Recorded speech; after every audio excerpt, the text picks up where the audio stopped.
खास क्यों होने वाला है? खास इसलिए होने वाला है क्योंकि आज हम एसएससी, कौन सी, एसएससी जीडी हिंदी, हिंदी का एक मॉडल टेस्ट पेपर तैयार करके लाए हैं। कौन सा है? मॉडल टेस्ट पेपर तैयार करके लाए हैं। और इस टेस्ट पेपर में आपको 20 क्वेश्चन मिलेंगे, जो 20 क्वेश्चन पेपर की दृष्टि से अति महत्वपूर्ण क्वेश्चन होंगे।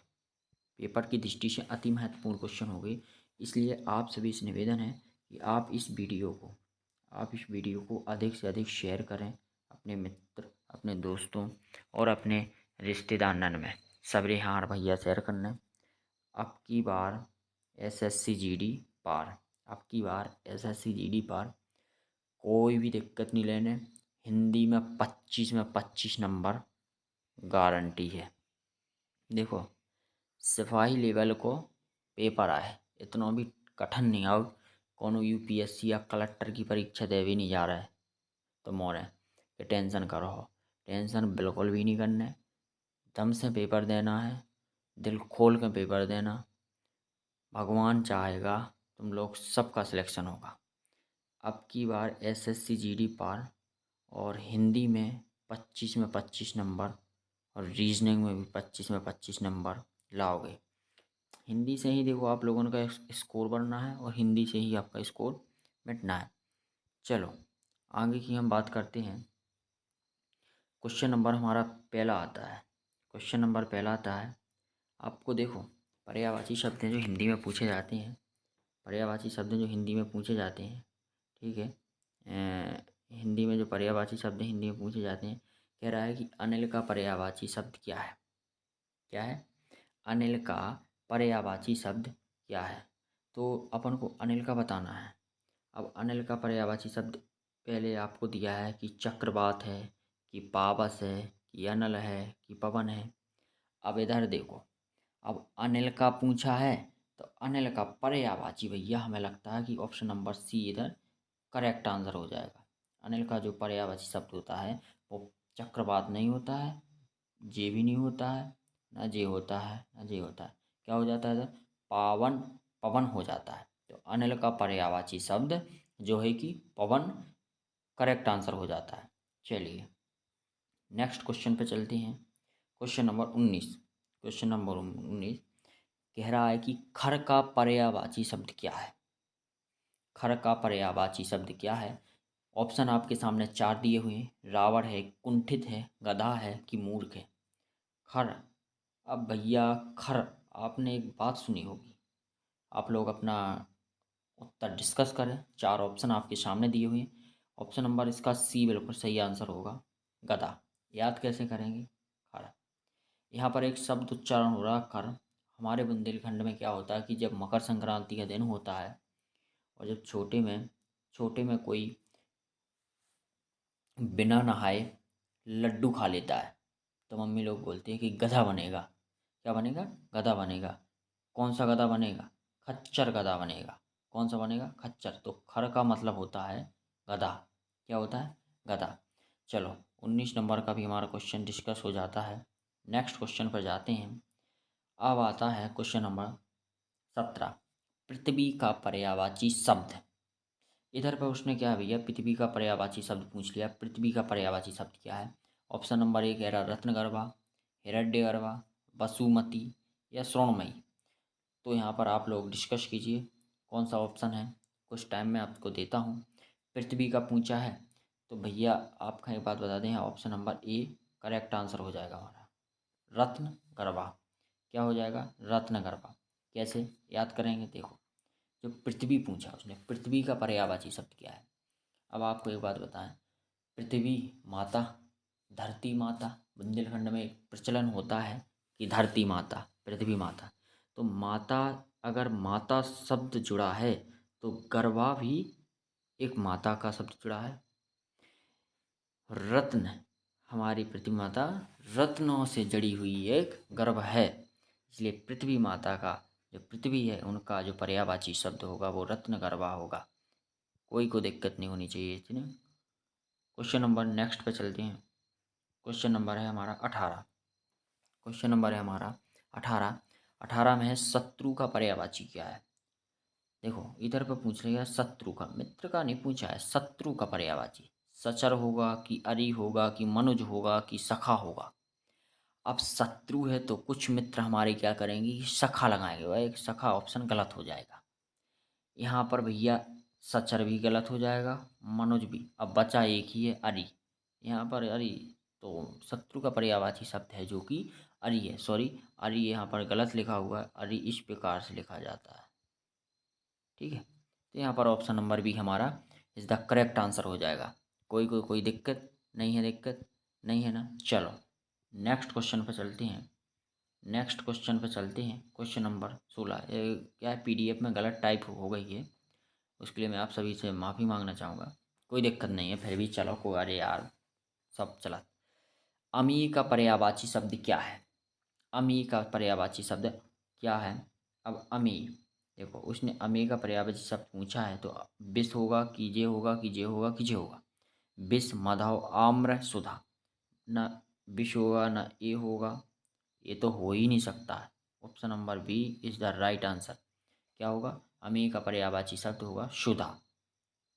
ठीक है, कोई प्रॉब्लम किसी को, किसी भी प्रकार की कोई दिक्कत हो नहीं है। चलो आगे का क्वेश्चन पे चलते हैं। Question number next 15। ठीक है, 15 कह रहा है मौन का विलोम शब्द है। मौन का विलोम पूछ लिया, अभी पर्यायवाची चल रहे थे, अब उसने क्या पूछ लिया? विलोम पूछ लिया है। आप लोगों को एक बात बता दूं मैं, विलोम देखिए भैया, मुखर होगा, मौखिक होगा, मयंक होगा कि बेकार होगा। मौन, मौखिक। अब मौखिक का मतलब होता है कि जो आप मुँह से कुछ बोलो, याद करके बोलो, तो ये तो हो ही नहीं सकता। मौन का मतलब तो चुप रहना। बेकार की चीज़, आप चुप हो तो क्या बेकार, कोई को बेकार लगेगा? नहीं लगेगा। मयंक हो नहीं सकता, यानी मुखर ही इसका आंसर हो जाएगा। तो ऑप्शन नंबर ए हमारा इसका करेक्ट आंसर हो जाता है, मुखर। ठीक है, तो मौन का जो विलोम शब्द है वो है मुखर। ठीक है, आगे चलते हैं क्वेश्चन नंबर नेक्स्ट पर। हमारा एक क्वेश्चन है गमन का विलोम शब्द क्या है। उसने किसका पूछ लिया है? उसने पूछ लिया भाई गमन का। तो आपका एक बात बता दें, गमन का जो विलोम शब्द है, देखो जाना, गमन माना होता है गमन करना, यानी जाना। अब तो ये तो हो ही नहीं सकता है। अब उतरना कैसे, ये भी तो नहीं हो सकता है। कोई पावा चढ़ रहा है, का पहाड़ चढ़ रहा है, का जो उतर रहा है तुम कि चढ़ रहा है, तो चढ़ना भी नहीं हो सकता। तो इसका होगा आगमन। क्या होगा? आगमन। थोड़ी बहुत क्या है कि कॉमन सेंस भी यूज किया करो तुम लोग। कॉमन सेंस का जब यूज करने लगोगे, है ना, तो अब कोई दिक्कत नहीं आएगी फिर। चलो अगले क्वेश्चन पे चलते हैं। अगले क्वेश्चन पे गए। स्थावर का विलोम शब्द है। क्या का पूछ लिया उसने? स्थावर का। अब देखो स्थावर का है, ऑप्शन नंबर ए आपके पास दिया है सचल, चंचल, चेतन या जंगम। तो हमारा ये भी नहीं होगा, चंचल भी नहीं होगा, चेतन भी नहीं होगा। ऑप्शन नंबर डी यहाँ पर हमारा सही हो जाएगा, जंगम। क्या हो जाएगा? जंगम बिल्कुल करेक्ट आंसर है। ठीक है ना, कोई प्रॉब्लम नहीं है किसी को, नहीं है। नेक्स्ट पे चलते हैं। क्वेश्चन नंबर 12 पे आ गए। अब वो कह रहा है ज्येष्ठ का विलोम शब्द क्या है। किसका पूछ रहा है? ज्येष्ठ का पूछ रहा है भैया। ज्येष्ठ, अब जेठ कहो है, बुंदेलखंडी भाषा में कहा जाए तो जेठ बोलो जाए। जेठ का मतलब होता है बड़ो। क्या होता है? बड़ा। तो भाई पूरब तो हो ही नहीं सकता, अगर इसका मतलब है बड़ा, है ना, इसका मतलब बड़ा है, तो पूरब किसी हाल में नहीं होगा। आगाज, आगज होगा तो कोई शब्द निकलता, लेकिन आगाज का कोई हिंदी अर्थ ही नहीं है। भूत प्रीत तो है ही नहीं। कनिष्ठ का मतलब होता है छोटा, तो यहाँ पर जो उत्तर होगा हमारा वो होगा कनिष्ठ, मतलब छोटा। क्या होगा? छोटा होगा। सभी को कोई प्रॉब्लम तो नहीं है, समझ में सब खा रहा हो भैया, समझत जाने। जीडी निकालना है, बीएसएफ को जवान बनना है। ठीक है, चलो आगे के इस क्वेश्चन पे चलते हैं। क्वेश्चन नंबर है हमारा 11। 11 क्वेश्चन कह रहा हूँ कि आलोक का विलोम शब्द क्या है। आलोक का, भाई उन्हें आलोक का शब्द विलोम शब्द पूछ लिया है। अब देखो, आप अद्भुत तो कह ही नहीं सकते, सुगत भी नहीं होता है, अज्ञात भी नहीं होता है, अंधकार जरूर होता है। तो आलोक का जो विलोम शब्द है वो अंधकार है। कैसे है देखिए हम बताते हैं। याद कैसे करेंगे, इधर है आ और लोक। जो लोक हैं, त्रेता लोक या द्वापर युग और पृथ्वी लोक, इन लोकों में पृथ्वी लोक को ही समझ लो। तो लोक में क्या होता है, अंधकार भी आता है कि नहीं आता है। ठीक है, तो अंधकार, तो यहाँ हम ऐसे इस प्रकार से याद कर लेंगे कि अंधकार हो जाएगा। ठीक है, कोई भी दिक्कत नहीं, किसी को किसी भी प्रकार की दिक्कत नहीं होनी चाहिए। क्वेश्चन नंबर 10 पर आते हैं। क्वेश्चन नंबर 10 है, जिसकी गर्दन सुंदर हो, क्या बात है। क्या बोल रहा है, जिसकी गर्दन सुंदर हो क्या कहलाएगा। आपसे पूछा है जिसकी गर्दन सुंदर हो, वो क्या है, सुदर्शन है, सुगत है, सुरगदन है या सुग्रीव है। तो ना भैया सुदर्शन होगा, ना ये होगा, ना ये होगा। आंसर इसका जो option number D correct answer हो जाएगा। ऑप्शन नंबर डी क्या हो जाएगा, इज द करेक्ट आंसर हो जाएगा। ठीक है, कोई प्रॉब्लम नहीं है। क्वेश्चन नंबर अगले पे चलते हैं। इधर देखिए, क्वेश्चन कह रहा है कि जो सब कुछ जानता है, वाह, जो सब कुछ जानता है क्या कहलाता है। अज्ञ कहलाता है क्या, नहीं। विशेषज्ञ कहलाता है क्या, नहीं। कृतज्ञ कहलाता है क्या, नहीं। क्या कहलाता है, सर्वज्ञ कहलाता है। जो सब कुछ जानता है सर्वज्ञ है। कहते हैं ना कि जो सब कुछ जानता है वो सर्वज्ञ है, इसलिए वो क्या कहलाएगा, सर्वज्ञ कहलाएगा। कोई दिक्कत है यहाँ तक। नेक्स्ट पे चलते हैं भाई। नेक्स्ट पे आए, समय की दृष्टि से अनुकूल। आपको बताना है क्या होगा, अनुकूल होगा, समानुकूल होगा, प्रतिकूल होगा या समयानुकूल होगा, क्या होगा। तो समय की दृष्टि से, अगर यहाँ समय की बात की गई है, समय की दृष्टि को बताया गया है, तो अनुकूल नहीं होगा, प्रतिकूल भी नहीं होगा, समानुकूल भी नहीं होगा, समयानुकूल जरूर होगा। समय की बात है तो इधर भी समय की बात कही गई है। चलो नेक्स्ट क्वेश्चन पे चलते हैं, 7 नंबर का है, जो कहा ना जा सके। वाह, क्या बात है, जो कहा ना जा सके।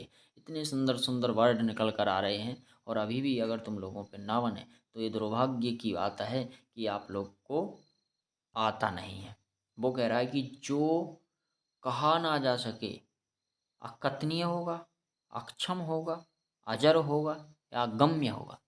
ये अक्षम का मतलब तो वो होता है जो किसी काम में सक्षम ना हो, अगम्य भी नहीं होगा, अजर भी नहीं होगा, आकथनीय होगा। आकथनीय वो कहते हैं ना कि जो कहा ना, जैसे कुछ कह नहीं रहे हो तुम या कुछ कह रहे हो को कथनीय बात है, वो कहते हैं ना हम लोग की कथनीय बात है, लेकिन जब कुछ नहीं कहते तो आकथनीय है यार, कहते हैं ना। इसी प्रकार से हम नेक्स्ट क्वेश्चन पे चलते हैं। नेक्स्ट क्वेश्चन है 6वां नंबर का, जो पहले कभी ना हुआ हो। क्या है, जो पहले कभी ना हुआ हो। अद्भुत, अभूतपूर्व, अपूर्व, अनुपम। नहीं होगा, नहीं होगा भाई। इसका आंसर है अभूतपूर्व। क्या है इसका आंसर, अभूतपूर्व। चलो मैं कलर चेंज कर लेता हूँ, एक सेकंड, ए वाला ले लेता हूँ है। हाँ ओके, क्या होगा, अभूतपूर्व होगा। चलो मोटा हो गया ना ज़्यादा, अरे इसको इधर कर लो। क्या है वो, अभूतपूर्व है। ठीक है, यहाँ पर ए भी नहीं होगा, बहुत मोटा आ रहा है, ए कहाँ से होता है थोड़ा, इधर से होगा, अब सही है। हाँ सही है, ठीक है। चलो नेक्स्ट पे चलते हैं। नेक्स्ट है, आँखें सेकना। मुहावरे का अर्थ है, मुहावरे आ गए हमारे। ठीक है, आँखें सेकना मुहावरे का अर्थ है। तो आपको एक बात बता दें, आँखें सेकना मुहावरे का अर्थ है, तुम लोगों को सभी को ज्ञात होगा। ज्ञात क्या होगा, सजा खोना। अब सजा खोना नहीं, यहाँ पे है सजा खोना। क्या है, सजा होना लिखा होगा, सजा खोना लिखा होगा। ध्यान रखना भी नहीं है, इशारा करना भी नहीं है। इसका मतलब है किसी की सुंदरता देख आंखें जुड़ाना। आपको एक बात बता दें, अब जब दोस्त यार होते हैं, मिलते हैं बहुत दिन बाद, तो वो कहते हैं ना कि भाई यार कहीं पर गए तो निगाह आँखें सक गई हमारी। किसी लड़की को देख लेते हैं, लड़कियों को देखते तो कहते हैं आँखें सिक गई, मतलब किसी की सुंदरता को देखकर जी में तसल्ली मिल जाना या ठंडक मिल जाना, उसे बोलते हैं, क्या बोलते हैं, किसी की सुंदरता देख आंखें जुड़ाना, मतलब आंखें सेंकना। कुछ दोस्त यार कहते हैं, अपन जैसे बाहर रहते हैं तो कोई कहता है चलो आंखें सेंक लेते हैं, आंखें सेंक गई हमारी, तो किसी की सुंदरता किसी लड़की की देख ली तो आंखें सेंक गई, ऐसा होता है ना। तो उसका ये मुहावरे का अर्थ निकल कर आता है। चलो नेक्स्ट पे चलते हैं। हाथ आना मुहावरे का अर्थ है, बात बताओ। हाथ आना मुहावरे का अर्थ है।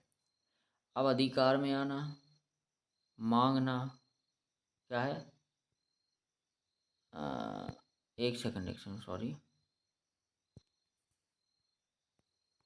हाँ, क्या है, अधिकार में आना, अलग होना या मदद करना, तो ना अलग नहीं होगा। हाथ में आ रही है कोई वस्तु तो अलग कैसे होगी, मदद भी नहीं। हाथ में आने का अर्थात है अधिकार मांगना, अधिकार में आना, क्या है, अधिकार में आना।